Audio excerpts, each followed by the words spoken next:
The Great Hall of the Galactic Council was built to intimidate. 1,000-meter ceilings of black obsidian. Gravity fields that pressed visitors downward, just enough to remind them of their smallness. 700 species represented in tiered galleries that stretched upward into artificial darkness.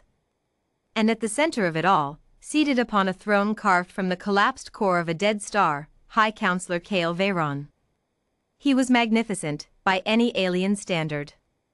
8 feet tall. 4 arms, each ending in 6-fingered hands that could crush durasteel. His species, the Verith, had ruled the council for 3,000 years. They had never lost a war. They had never faced a species they could not break. Until today, they had never heard of consequences. Ambassador Ethan Cross walked into that hall with a briefcase, a pressed suit, and a smile that didn't reach his eyes. He was human. Average height. Brown hair going gray at the temples. The kind of face you'd forget in a crowd. 43 years old. Former Marine, former diplomat, former nobody, until Earth's sudden appearance on the galactic stage 12 years ago had made someone like him necessary. He stopped at the designated address circle, a ring of luminescent floor panels 40 meters from the council dais, and waited. Kael Veyron did not look at him for 2 full minutes. A power move. Humans, the council assumed, understood submission. When Veyron finally spoke, his translator rendered it in flat, perfect English. You stand before the Galactic Council, representative of the Terran Compact. You were summoned to answer for your species' unauthorized colonization of the Kepler 442 system, which falls within Verith's sovereign territory. Ethan nodded slowly. I'm aware of why I was summoned. Then you will sign the renunciation accord. Veyron gestured, and a document materialized on a hovering plinth beside Ethan. You will surrender all Terran settlements within 40 light-years of Verith space. You will pay reparations of 2 trillion standard credits. And you will formally acknowledge the Galactic Council's supreme authority over Terran expansion. Ethan looked at the document. Then he looked back at Veyron. No, he said. The hall went very, very quiet. 700 species leaned forward. The Verith Honor Guard, 12 warriors in full combat plate, shifted their weapons. Veyron's 4 hands tightened on the armrests of his throne. You were not brought here to negotiate, Veyron said, very softly. I know. Ethan straightened his tie. I was brought here to be humiliated into compliance. I understand the routine. I've read your council's history. You bring in the representative. You make them small. They sign whatever you put in front of them. Their species folds. He tilted his head slightly. We're not going to do that. You are 1 planet, Veyron said. Against 700. We've done the math. Ethan smiled that non-smile again. We don't love the odds. But we've been in bad odds before. Veyron studied him for a long moment. Then he made a decision. He shouldn't have. Guards, the High Counselor said quietly, kill the human. It happened fast. 2 of the Honor Guard raised plasma lances and fired. Ethan Cross died in the Galactic Council's Great Hall at 14:33 Terran Standard Time on a Tuesday, killed without trial, without warning, and without provocation, in front of 700 species, all of whom watched and said nothing. His body didn't even hit the floor before the transmission began. 12 light-years away, in a building in Geneva that had no sign on the door and no listing in any public registry, an alert tone sounded. A woman named Director Hannah Solis looked at her screen. She read 4 words. Ambassador Cross. Status, terminated. She didn't swear. She didn't cry. She'd known Ethan Cross for 11 years. She'd had drinks with him twice. She thought he was one of the 3 best people she'd ever met. She picked up a secured handset and spoke 2 words. Initiate protocol. The Galactic Council spent the next 6 hours congratulating itself. The killing of a human envoy sent a message, Viron explained to his advisors. It demonstrated that the council would not be challenged. Other young species, the Terrans, the Lyrans, the emerging Setheri, would see what happened to those who refused to bend. It was, Viron said, elegant.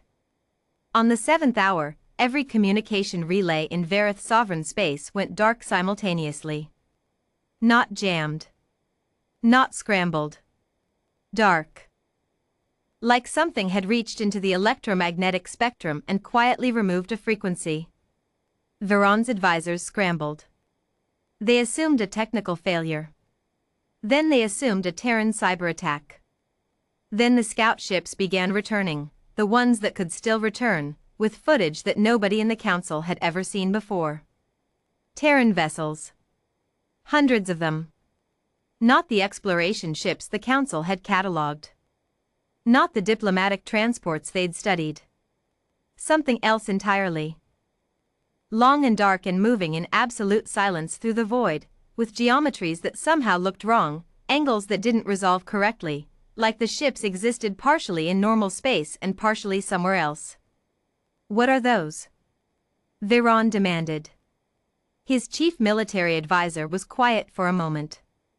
We don't know, she finally said. We have no record of these vessels. Then we don't know their capabilities. No. Viron turned to the intelligence director. What do we know about Terran military capacity? The intelligence director, a creature of careful habit and extensive files, pulled up the Terran assessment. His face did something complicated. High Counselor, he said slowly, based on what I'm seeing in this footage. I believe we have been severely and deliberately misled about what humans are capable of. Explain. They showed us what they wanted us to see. The intelligence director's voice was very controlled. For 12 years, every human ship that entered council space was measured. Assessed. We built models. We calculated that Terran military technology was perhaps 30 years behind Vareth's standard. He paused. I do not believe that is accurate. The first Terran communication arrived 40 minutes later. It was not addressed to the High Counselor. It was not addressed to the Council. It was broadcast simultaneously to all 700 member species, on every frequency, in every known language. A woman's voice. Calm. Factual. The kind of voice that states things the way a geologist states that a fault line exists, not as a threat, simply as a description of what is. This is Director Hannah Solis, speaking for the Terran Compact and for the family of Ambassador Ethan Cross. 17 hours ago, the Galactic Council murdered our envoy in open session. He was unarmed. He had committed no crime. He was killed because he said no. We want to be clear about what happens next. We did not come to this galaxy looking for conflict. We came looking for neighbors. We extended a hand. You broke it. That tells us something important about who you are, and it removes constraints that we had previously placed on ourselves out of courtesy. The Vareth sovereignty, and all council members who voted to authorize lethal force against civilian diplomatic personnel, are now subject to Terran Eradication Protocol 7. We're not interested in your surrender. We're not interested in your reparations. We're not interested in your explanations. There is nothing you can say. You had one envoy. You killed him. We're sending the next kind. This message will not be repeated. The broadcast ended. For a long moment, nobody in the council chamber spoke. Then a representative from the Setheri Collective, a small, cautious species that had joined the council 80 years ago and mostly tried to stay quiet, raised a trembling appendage. High Counselor, the Setheri said, I would like to formally and immediately withdraw from any military alliance with the Vareth sovereignty. As would the Alari Trade Federation, said another voice. The Morn hegemony as well. They came quickly after that, one by one, a cascade of withdrawals and denunciations, species that had watched humans die and said nothing now speaking very loudly about how they'd had nothing to do with it.